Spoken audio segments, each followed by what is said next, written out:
آپ اس شہر پہ، اس صوبے پہ، اس پاکستان میں کس کی حکمرانی دینے جا رہے ہیں؟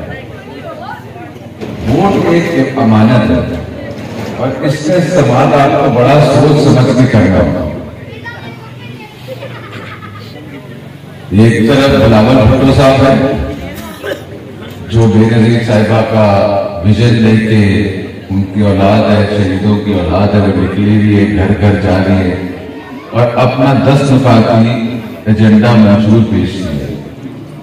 اور وہ منشور اس سے پیش کیا کہ اس وقت پاکستان ایک بہت بڑے حالات میں پھنسا تھا۔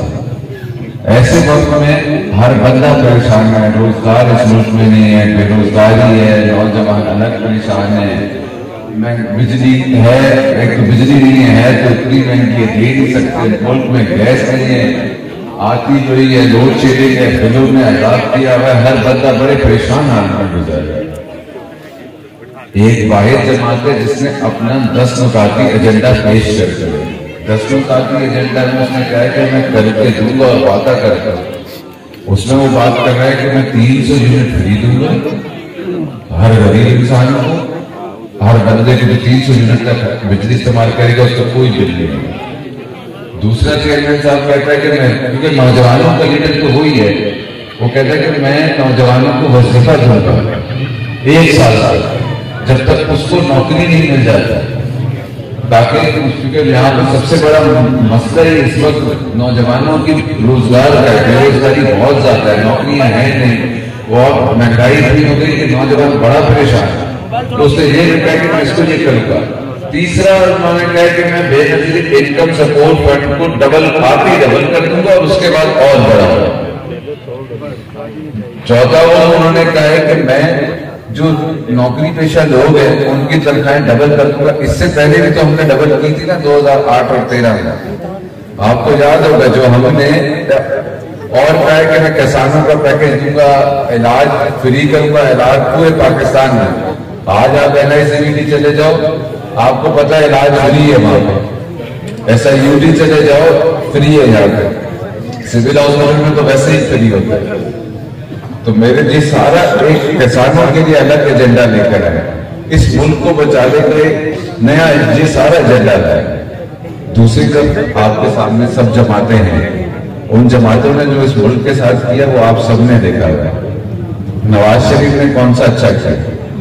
میں سوال کرتا ہوں جب نواز شریف کی 2008 پہلے تو ہمارے لوگوں کی بڑھتی تھے، جب نواز شریف کی حکومت آئی 97 میں اس نے لاکھوں لوگوں کو نکال دیا، بے روزگار کر دیا۔ تھرکول والا جو مسئلہ ہمارا چل رہا ہے اگر وہ اس وقت بند نہیں کرتا تو آج اس ملک میں ساری چیزیں فری ہوتی، بجلی فری ہوتی، 10,000 چیزیں ہوتی، لیکن یہ سب سوچنے کی بات ہے۔ ایک پھر عمران خان کی حکومت آئی، اس نے مہنگائی کا بولیا، اس نے جو وعدے کیے تھے کہ میں اتنے سال آپ کو اتنے کروڑ نوکری دوں گا، اتنے لاکھوں گھر بنا کے دوں گا، کدھر ہے وہ گھر؟ 3.5 سال تو حکومت رہی، یا تو 3.5 سال حکومت نہیں رہتی تو انہوں نے اس 3.5 سال میں اپنا جو انہوں نے وہ بنایا تھا نا کہ IMF سے لوں گا تو خودکشی کر لوں گا، سب سے پہلے IMF چلا گیا۔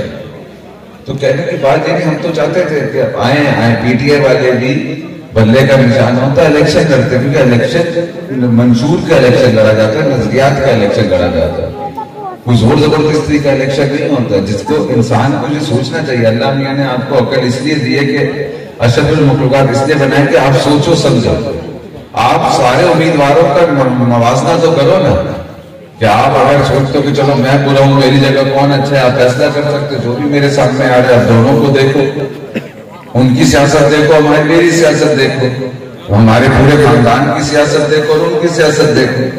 ناصر شاہ صاحب کے سامنے کون مقابلے کرنا آ رہا ہے، وہ ناصر شاہ صاحب کو دیکھو جس نے 40-50 سال سے لگاتار خدمت کی ہے، اور جو ان کے سامنے آ رہا ہے اس کی سیاست دیکھو۔ ہم کو آپ کو زور زبردستی تو نہیں کہہ رہے کہ آپ ہمیں آؤ اور ضرور ووٹ ڈالو، یہ اللہ تعالیٰ نے سوچنے کے لیے دماغ دیا، آپ سوچو، ساری چیزیں نوجوانوں کے سامنے اس لیے رکھ رہا ہوں کہ وہ ایک دفعہ باتیں ساری اپنی سوچیں، ذرا دماغ میں رکھیں کہ اس کے بعد 5 سال میں اس ملک 70 شہر ہمارا پرامن شہر ہے۔ 50 سال سے جب سے میرے والد صاحب خورشید شاہ صاحب ناصر شاہ صاحب سیاست کر رہے ہیں، ہم نے اس 70 شہر میں کوئی قبضے کی سیاست نہیں ہونے دی، ہم نے کوئی زبردستی FIR کسی پہ نہیں کرائی، کسی پہ زبردستی کوئی کسی سے نہیں چھینا ہے. چلو ہم نے کچھ دیا نہیں تو کسی کے ساتھ رد بھی نہیں کیا. ہم نے اسپتال بنا دیے, یونیورسٹی بنا دی ہے, بچوں کی تعلیم میں بچے نئے IIT کے ٹیچر لوگ بھر رہے ہیں. اس وقت آپ کی روڈیں بن رہی ہیں, گلیاں بن رہی ہیں, چیزیں بن رہی ہیں, لیکن یہ آپ کو ہم نے بڑھ سے تو آپ کا وہ نہیں کہہ رہے کہ ہم نے کوئی بڑا اچھا کیا, آپ کا حق تھا. لیکن آپ یہ بھی دیکھو کہ آگے کہتے ہیں نا طاقت کا نشہ سب سے بڑا نشہ, دولت اور طاقت کا نشہ ہر کسی کو ہضم نہیں ہوتا. آپ نے دیکھ ہی لیا ہوگا 15 سال سے اللہ شکر لاکھ شکر طاقت اللہ نے دی, لیکن کبھی دیکھا کہ آپ نے مجھے 10 دفعہ روکا بھی ہوگا, گالیاں بھی دی ہوں گی, مذاق بدتمیزی بھی کی ہوگی, تو کبھی چہرے پہ بل دیکھا آپ نے, کبھی غصہ دیکھا, ہنس کے بولا کہ بابا کرتے جو بس میں ہے بسائی کرتے. ناطے چاہتا آپ کو دیکھا کبھی غصے میں ہنستے رہتے. تو خدا را فیصلہ آپ کرو, ایسے لوگوں کو لے کر آؤ کہ کل کے دن آپ ان سے بات نہیں کر سکتے. ابھی تو چلو روک لے, تو ابھی بھی مجھے لگتا ہے بدتر نہیں روک سکتے ان کو. ٹرائی کر کے دیکھو آگے کیا ہوتا ہے, یہ تو بات کی بات ہے. اور آخر میں یہ علاقہ حسن چوک پیپلز پارٹی کا کہہ رہا ہے, اور آج تک آپ کے اس علاقے نے مجھے ہمیں پیپلز پارٹی کو کبھی مایوس نہیں کیا. مجھے یہی امید ہے کہ 8 فروری کو آپ لوگ سب نکلیں گے, اور سب سے ضروری بات ووٹ کاسٹ کرانا. یہ نہیں سوچیں کہ چھٹی کا دن ہے 12 بجے اٹھیں گے 2 بجے اٹھیں گے, نوجوان سارے نئے یہاں کھڑے ہیں. اس دن سب میں نکلنا ہے, ووٹ کاسٹ کرانا ہے اپنی ماؤں کا, بہنوں کا, اور انشاءاللہ تعالیٰ 8 فروری کو پتہ ہے کیا ہوگا.